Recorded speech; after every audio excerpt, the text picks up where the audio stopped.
annonceurs, chefs d'entreprise et autres. Bref, population d'ici et d'ailleurs, cet espace vous est réservé pour la promotion de vos produits et activités. Non seulement en français, mais aussi en fond, Ditamari, Fulfulde, Batonou, Dendi. À vous le choix. Pour en savoir plus, veuillez nous contacter au numéro suivant 97 64 79 91 ou 97 17 51 35. Je paraphrase un de ses propos. Il dit « Ne vivre que pour son pays, sa circonscription, sa commune et sa ville par à coup. » Depuis que l'homme a commencé la politique, il n'a jamais marchandé le développement de sa circonscription, de sa commune. La preuve, ses œuvres dans la 8e circonscription sont nombreuses et variées. Lorsque vous l'écoutez parler, l'homme n'a à la bouche que le mot « développement de Parakou », à tel point que certains se demandent pourquoi tient-il si tant à cette ville qui n'a pourtant pas voulu de lui à la 9e mandature au Parlement. Et malgré cette absence, l'acteur politique est encore plus actif que certains députés en fonction. Et quand on lui pose la question, voici la réponse qu'il donne. Je cite « Parakou m'a tout donné, je me dois de lui rendre en retour ». Vous l'avez compris, il s'agit de l'honorable Rachid Gbadamassi, député honoraire de la 8e circonscription, avec qui nous allons revenir sur le dossier Ousmane Batokor, un dossier qui le relie à l'ancien président de la Cour suprême et également sur le rebondissement de l'affaire coup d'État. Honorable Rachid Gbadamassi, merci d'avoir accepté notre invitation. C'est à moi de vous remercier, cher ami journaliste. Alors, honorable, nous sommes à Parakou. Dites-nous, qu'est-ce qui vous oppose véritablement à l'ancien président de la Cour suprême? Parce que ce dossier a, depuis un moment, suscité beaucoup de réactions. Alors dites-nous véritablement, qu'est-ce qui vous oppose à cet acteur politique-là? Merci beaucoup, monsieur le journaliste. Vous savez, avant de revenir à vos questions, j'aimerais attirer l'attention de l'opinion publique sur ce que je n'ai rien personnellement avec mon cher frère aîné, le président Ousmane Batokor. C'est-à-dire Rachid Gbadamassi, en tant que jeune frère, personne physique, n'a rien contre la personne d'Ousmane Batokor. Mais en tant que politique, en tant qu'animateur de la vie politique, je lui reproche beaucoup de choses. Le président Batokor parle en tant que politique. Et en tant qu'acteur politique, je sais décoder les mots politiques qui sortent de sa bouche. Donc, les mots, la déclaration de Ousmane Batokor freine le développement de la ville de Parakou et de la partie septentrionale. Oui, mais comment il n'a pas freiné, il n'a pas parlé du développement de la ville de Parakou. Comment est-ce que ces mots freinent le développement de la ville de Parakou? Vous savez, derrière chaque mot politique, il y a quelque chose qui se cache. C'est ça. Et il faut être acteur politique et pétri de l'expérience comme moi pour décoder ce qui est caché derrière chaque mot. Est-ce que vous savez que le comportement et les propos de Batokor consistent à neutraliser un système? Suivez mon regard, quand il dit qu'il n'est pas d'accord avec le cheminement démocratique, mais c'est une honte. Il parle de quel cheminement démocratique? Alors que on n'est pas auteur de l'avènement, on n'est pas acteur de l'avènement démocratique dans ce pays. Je demande humblement à l'ORTB de sortir des archives. Parce que le président Batokor faisait partie des cadres qui ne voulaient pas l'avènement de la démocratie. Les archives existent. Il faisait partie de ces cadres qui recommandait au président Kérékou de ne pas accepter les décisions de l'historique conférence des forces vives de la nation. Mais pourquoi ça, vous devez le savoir. Et quand il dit qu'il n'est pas d'accord avec le cheminement démocratique, oui, depuis 2016, c'est une honte. Il n'a jamais aimé la démocratie, il n'a jamais accepté la démocratie. La démocratie s'est imposée à lui. Et c'est pour ça que j'ai dit qu'il ne faut pas faire de la comédie politique. L'histoire, c'est le récit des événements passés. C'est ce qu'on nous a enseigné à l'école.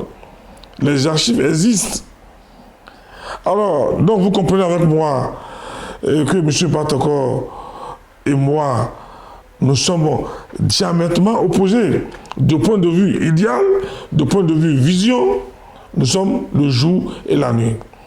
Moi qui vous parle, moi j'ai passé ma vie politique et ma carrière politique à occuper des postes électifs. Alors par contre, M. Batokor a passé 90% de sa carrière politique à occuper des postes de nomination. Donc, du point de vue intérêt des populations, nous n'avons pas les mêmes problèmes. Moi, j'ai passé tout le temps à être lu par le peuple. Lui a passé tout son temps à être nommé. C'est ça. Donc, vous comprenez que, du point de vue de défense des intérêts des populations, nous sommes diamétralement opposés. C'est ça. Alors, c'est pour ça que Parakou, qui est cette ville qui m'a tout donné, qui m'a révélé au monde, j'ai l'obligation politique, historique, morale de révéler Parakou et la 8e session électorale au monde. Se battre pour son développement et quiconque, je dis quiconque, voudra empêcher le développement de la commune de Parakou, de la 8e session, de la partie septentrionale, je suis prêt à le déculotter. Bon, en tout cas, nous allons revenir. Et pour venir, je ne réponds pas à tout le monde. C'est ça. Je ne réponds pas souvent à tout le monde. Mon niveau politique ne me permet pas de répondre à tout le monde. Mais un nom comme Batokor, qui a occupé des postes de responsabilité, président de la Cour suprême, a des obligations de réserve. Il a vanté son parcours politique, les postes qu'il a eu à occuper par le passé. J'ai été premier président de la Cour suprême, mais j'ai été aussi premier maire de la décentralisation. Qu'est-ce qu'il a été que d'autres n'ont pas été dans ce pays? J'ai été premier président, j'ai été premier juge. Ça veut dire quoi? Ça veut dire quand on a occupé des postes de responsabilité par le passé, il faut savoir raison garder. C'est très important. Alors, moi je pense que mon parcours politique, après tout ce que moi j'ai été, comme il a été, aujourd'hui, je peux conclure que je suis une personnalité politique. Bien sûr. De ce pays. Parce que être maire d'une ville, je fus président de l'Association nationale des communes du Bénin, vice-président de la conférence mondiale des maires. J'ai été élu député plusieurs fois, pratiquement 20 ans au Parlement. Donc aujourd'hui là, je remplis les conditions politiques pour se faire appeler personnalité politique. Donc, la seule différence entre lui et moi j'ai passé 99% de mes postes, non, 100% de mes postes à occuper les postes électifs. Par contre, lui a passé 100% ou bien 99% des postes à occuper des postes nominatifs. Donc c'est la différence. Alors quand vous me voyez acharné, je tiens beaucoup au développement de Parakou, de la 8e, de la partie septentrionale. C'est parce que je mesure l'enjeu. Nous sommes en retard. C'est ça. Monsieur Arnaud, je vous fais une confidence. Prenez, depuis 1960, depuis l'indépendance, les cadres de la partie septentrionale ont occupé la direction de ce pays pendant 42 ans. Et vous comprenez avec moi, aujourd'hui, que quand vous prenez tout le pays, c'est la partie septentrionale qui est en retard. Et ça me révolte. Et c'est pour ça que je demande à M. Batacor de nous laisser dans une stratégie politique, de négociation politique, négocier avec le président Patrice Talon pour rattraper le retard de développement que ces cadres ont imposé à notre région. C'est ça, c'est ce qui me révolte ça. C'est ce qui vous oppose aujourd'hui à l'honorable, plutôt je dirais, à l'ancien président Ousmane Batacor. C'est ce qui m'oppose au président Ousmane Batacor. Aujourd'hui, quand on parle de développement, il ne doit pas sortir la tête. Parce que il est quand même fils de Parakou. Les postes qu'il a occupés par le passé, au lieu de développer le pays, au lieu de développer la région, a arrêté notre région. Et je le dis avec toute humilité, que le président Batacor vienne à Parakou ici, nous dire, montrer ce qu'il a fait, même pas de module de classe à son actif. C'est ça la réalité. Alors je comprends bien sa haine viscérale contre le président Patrice Talon. Ça se comprend.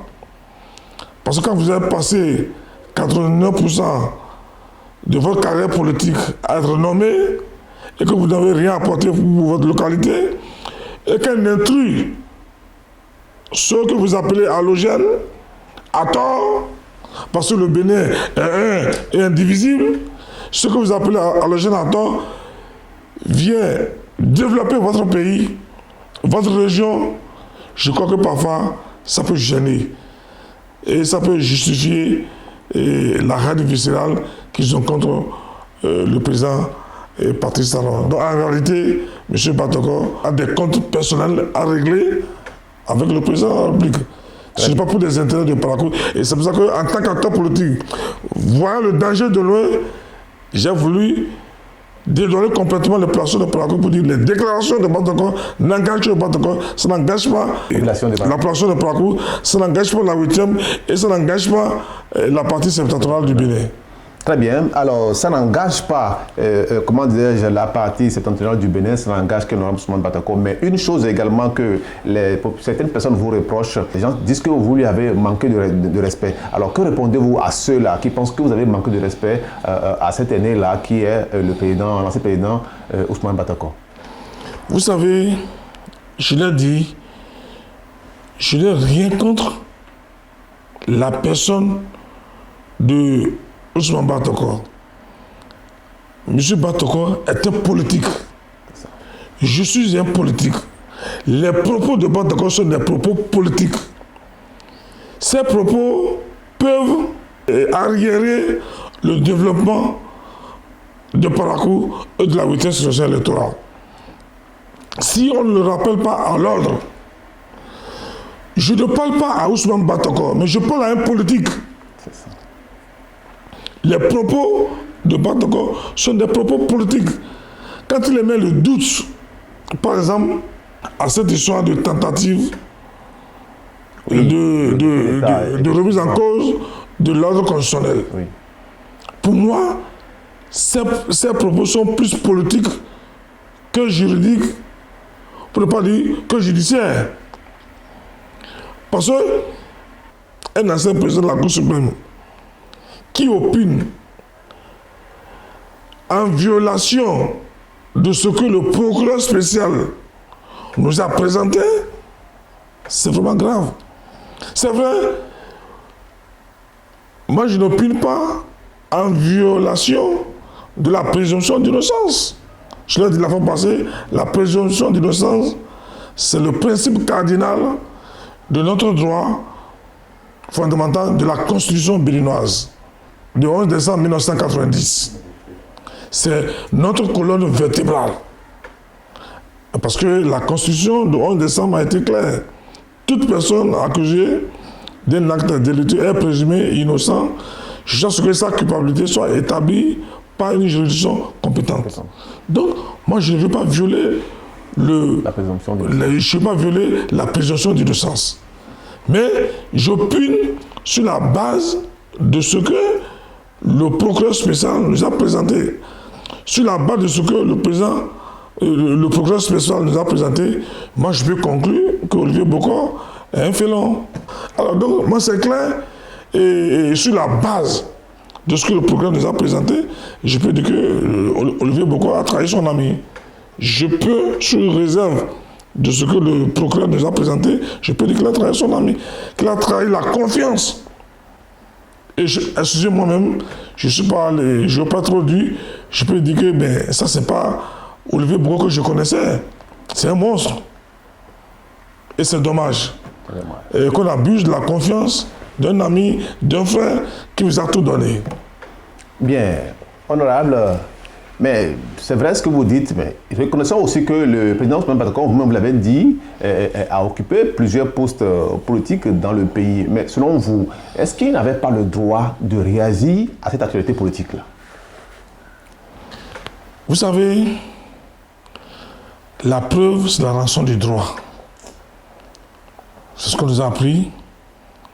Même déjà, en première année d'université déjà, et tout étudiant sait que la preuve, c'est la rançon du droit. Et quand vous accusez parfois, il faut apporter des preuves. Et le président Bator, ancien président de la Cour suprême, quand il se permet dans indirectement les insinuations qui consistent à vouloir dédouaner les cerveaux de tentatives de putsch, la qualité de la personne qui parle, l'ancien président de la Cour suprême, ce n'est pas une personnalité ordinaire. C'est une personnalité qui a eu occupé des postes de responsabilité, qui a été président de la Cour suprême, qui opine en disant par exemple, j'ai dit au président de la République que je ne suis pas d'accord avec l'arrestation de Réki Amadougou, je ne suis pas d'accord avec l'arrestation de Joël Aïvo. Ça veut dire, en qualité de premier juge, sur quelle base juridique il a accès au dossier de Aïvo et de Réki Amadougou. Parce qu'en tant que premier juge de la Cour suprême, ne vous autorise pas, ne vous donne pas le juge en charge du dossier. Donc il est en train de faire de la délation, il est en train de vouloir manipuler l'opinion publique. Et c'est ce que nous dénonçons en tant qu'acteur politique vigilant.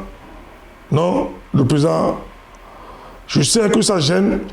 Peut-être le président Talon ne donne plus ce qu'il donnait.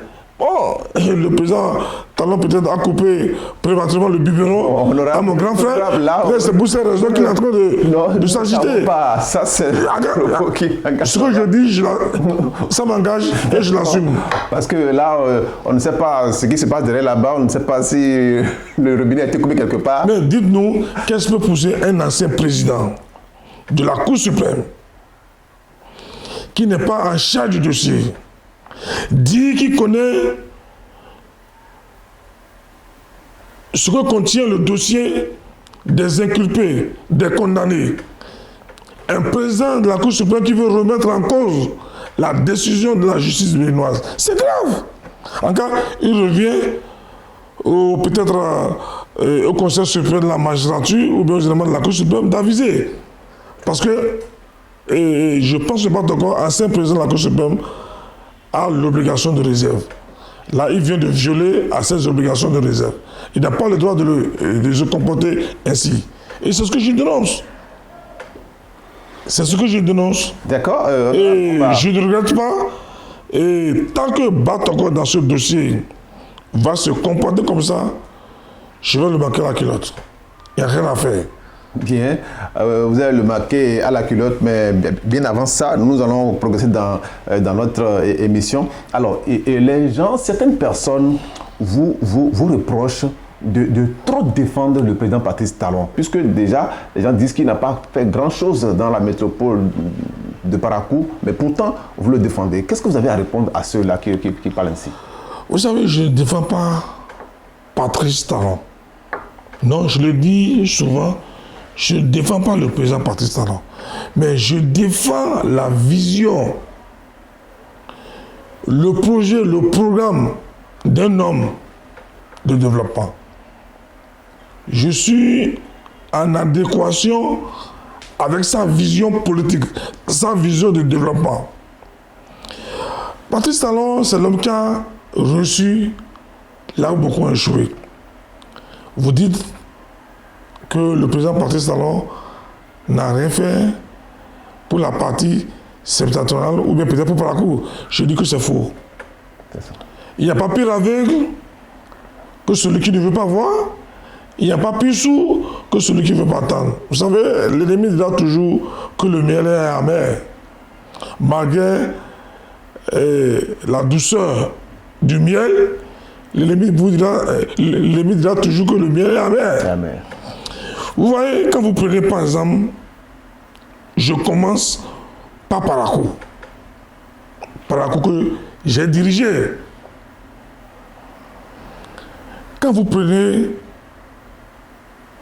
la plupart des cadres qui ont eu à diriger ce pays, oui.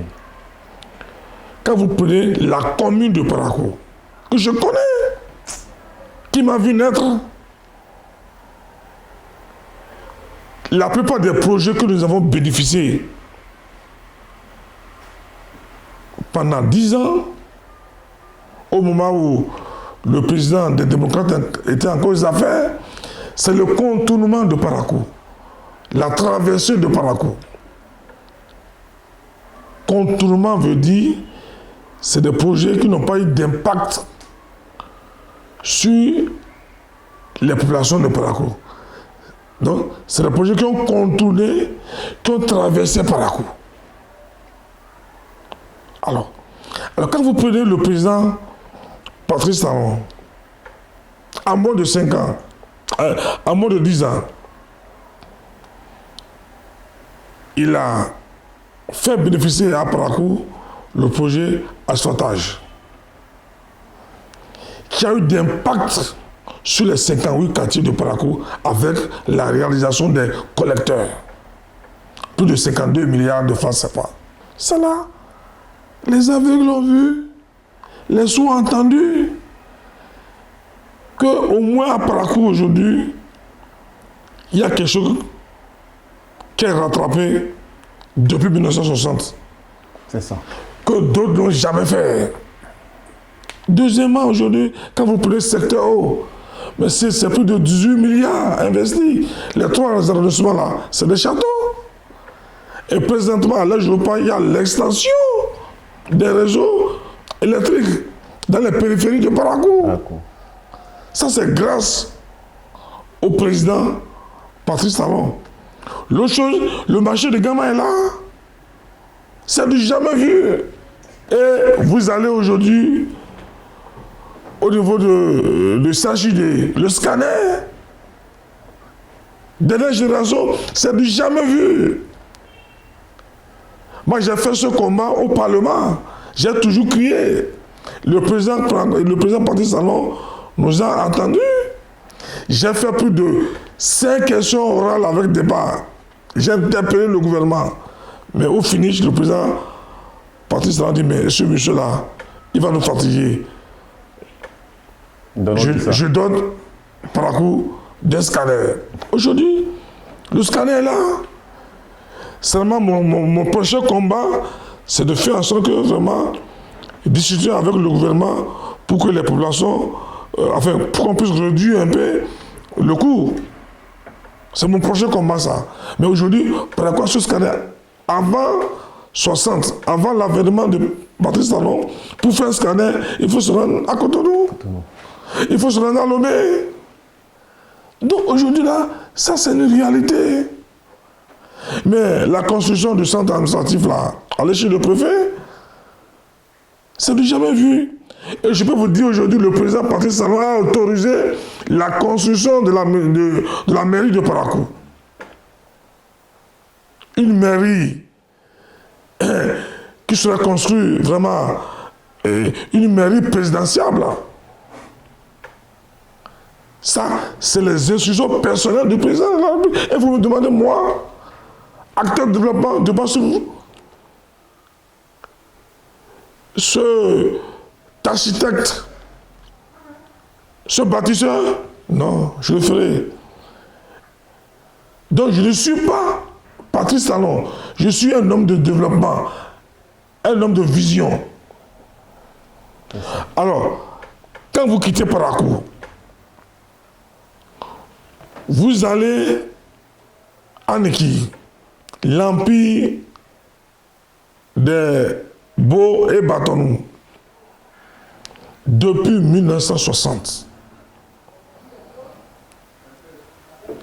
L'empire de Neki.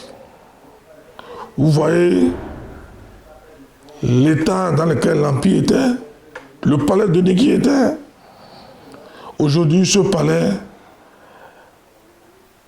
est complètement bâti. Plus de 5 milliards de francs CFA. Donc il vient de restaurer l'autorité d'une région. Il vient de restaurer l'autorité impériale. C'est du jamais vu. La route Ndali, Niki, Chikandou, qu'on appelle la route impériale, qui a été badigeonnée par les autres, qu'on appelle bitume, a été complètement refait par le président de la République. Vous quittez même le Bagou, vous allez dans la Takora, c'est de l'inédit. La route Boukoumé, si vous allez là-bas, vous allez penser que vous êtes en Europe. Et donc c'est là. Je comprends cette haine viscérale des cadres, de certains politiques de rang de Batoko, d'être jaloux du président Patrice Talon, parce que Patrice Talon a reçu là où ils ont lamentablement échoué. C'est ça la réalité. Et nous n'allons pas accepter. Nous n'allons jamais accepter. Et c'est pour ça que moi je dis, tant que Batoko ne va pas se ressaisir, et que de par son comportement qui va empêcher le développement de Parakou, de par ses propos, nous n'allons pas accepter. C'est ça. Et il n'y a que moi, acteur politique, qui peut le répondre. Dites-moi si je ne réponds pas, qui va répondre à Batoko? Dites-moi qui est encore là? Il y a d'autres cadres politiques dans le pays, dans la circonscription. Non, dites-moi où. Vous savez, moi je ne sais pas faire double jeu. C'est ça. Quand moi, je suis avec quelqu'un, je l'assume. Vous savez, cher ami journaliste, j'ai apporté mon soutien au président Yahya Boni. Mais j'ai abandonné Yahya Boni au moment où il était en cause d'affaires. Au moment où il était en cause d'affaires. Parce que je ne partageais plus la même vision qui consiste à nous imposer un candidat qui ne connaît pas la réalité sociologique, pour ne pas dire anthropologique du Bénin, qui ne connaît pas la réalité du Bénin, du pays. J'ai affirmé ma conviction politique. J'ai affirmé mon autorité politique. J'ai dit niet au président Yahya, au palais de la présidence de la République, au cours d'une réunion où il nous a tous appelés pour dire j'ai décidé, j'ai dit monsieur le président, j'ai quelque chose à dire. Monsieur le président, je ne vais pas suivre Zissou. Pourquoi? Parce que Zissou ne connaît pas le pays. Il ne peut pas diriger le Bénin. C'est ça. Donc, j'ai affirmé ma conviction politique. Je suis parti. Donc, ce n'est pas parce que le président Patrice Talon aux affaires que nous le soutenons. Non. Nous le soutenons parce que il a reçu là où beaucoup échoué depuis 1960. Ça, c'est la réalité. Et j'ai beaucoup d'exemples à vous donner. Mais allez à Cotonou, allez à Porte-Novo, vous allez vous perdre. Moi, je suis habitué d'aller à Porte-Novo avec un chauffeur. Si je vais seul, je ne peux plus me retrouver. Allez, il n'y a plus d'inondation. L'inondation, vous êtes allé encore parler d'inondation à Cotonou? Il n'y a plus d'inondation. C'est maîtrisé. Grâce à un homme de vision, à un architecte de développement. Donc, nous suivons le président Patrice Talon, pas pour des intérêts personnels, pas pour des intérêts égoïstes, pas pour des intérêts inavoués, inavouables, mais c'est un soutien de raison. C'est ça. C'est un soutien d'intérêt général. Sinon, si c'est pour mes intérêts personnels, je pense qu'il y a longtemps que j'allais mettre fin déjà au soutien. Tout le monde sait qu'aujourd'hui, avec le président Patrice Talon, on ne gagne pas l'argent. Tout le monde sait ça. Donc aujourd'hui, je le dis, donc, pour quelle raison je suis le président? Pour des raisons personnelles? Non. Mais il y a quelque chose de positif. C'est ça. Chers amis journalistes, aujourd'hui, les cadres béninois respectent le bien public. Aujourd'hui, quand ils demandent à un cadre béninois, à un agent permanent de l'État, de détourner 1000 francs, il dit « attention, il y a criette ». C'est ça. Le respect du bien public, le président Patrice Talon a inculqué ça aux Béninois. Les Béninois aujourd'hui respectent le bien public. L'État est restauré. Donc, c'est ça la réalité. C'est ce que nous voulons. Nous soutenons le président Patrice Talon, pas pour aujourd'hui, mais pour demain, pour nos enfants. Donc, aujourd'hui, je le ferai jusqu'au bout et je pense que nous devons garder le cap.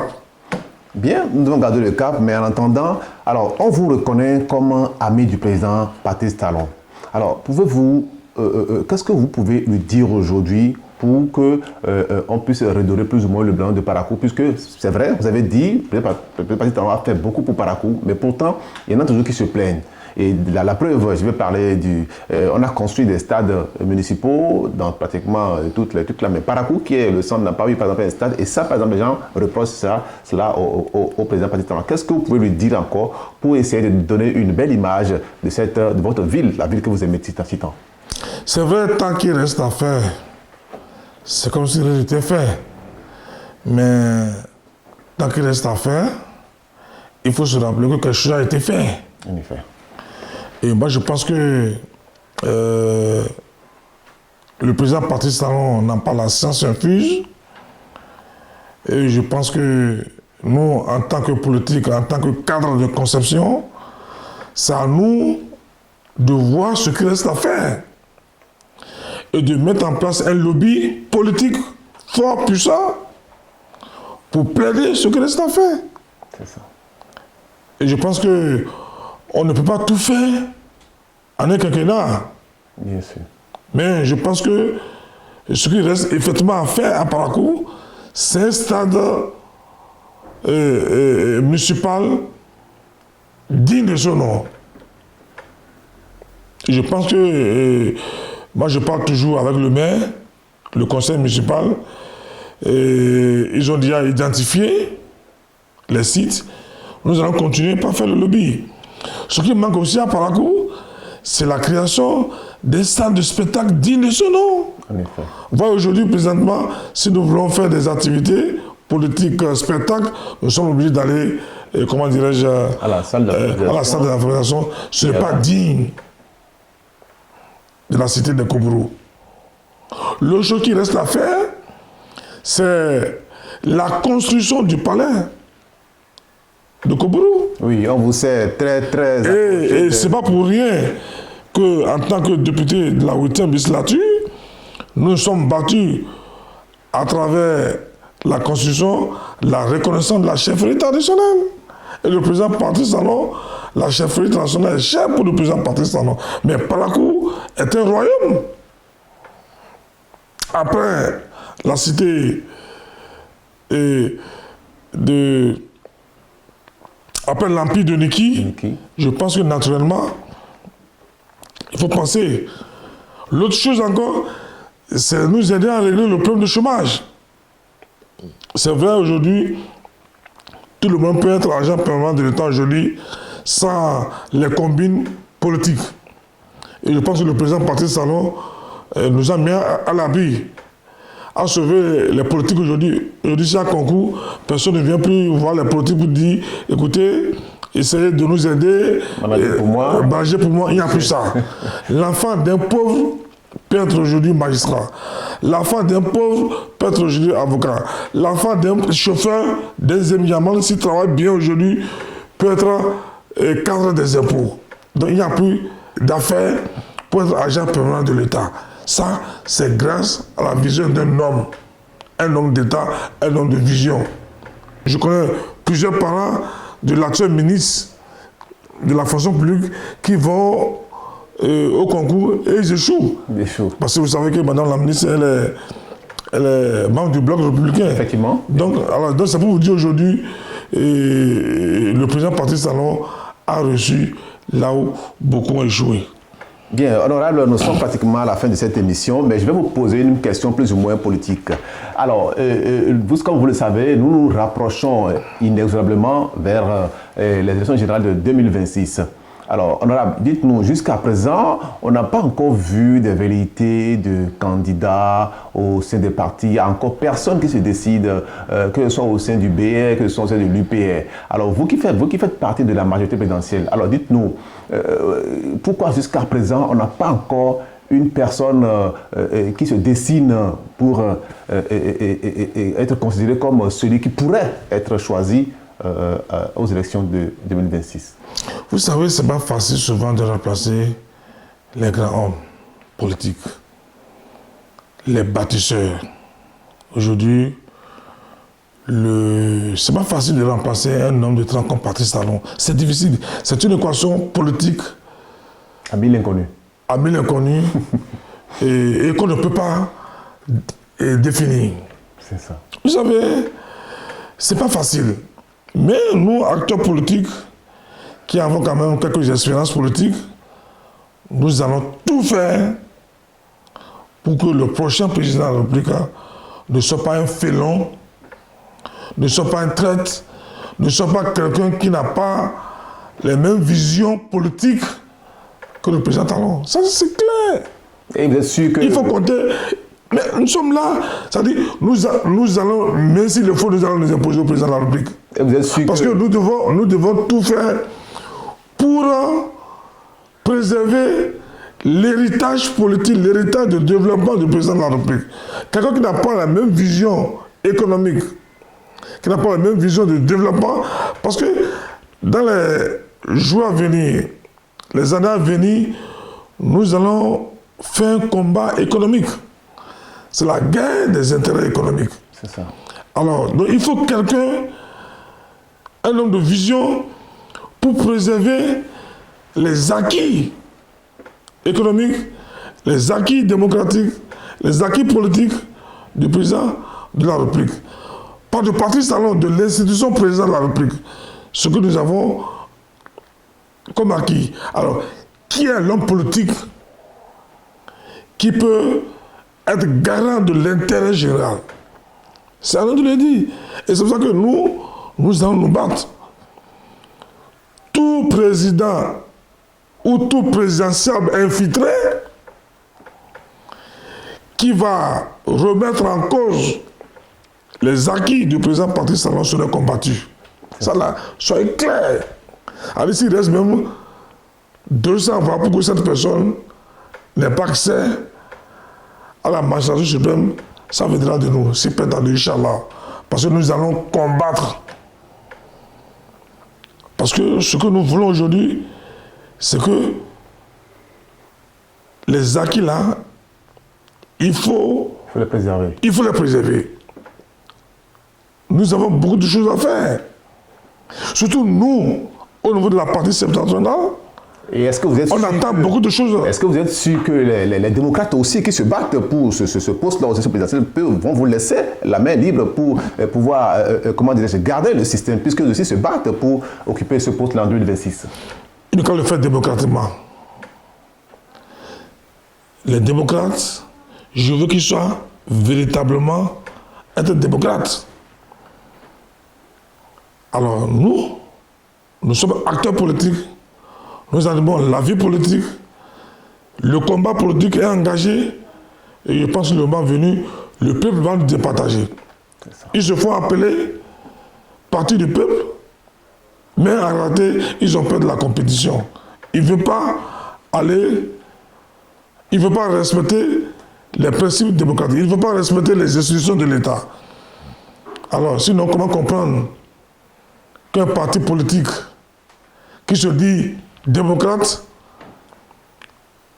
ne veut pas respecter les décisions du Parlement béninois? Vous voyez les stratégies de vouloir remettre en cause le code électoral qu'ils ont participé. Ils ont participé comme ça, même en commission, ils veulent remettre en cause le code électoral. Pourquoi? Parce qu'à un moment donné, ils ont peur. Ils se disent que vraiment, avec ce code,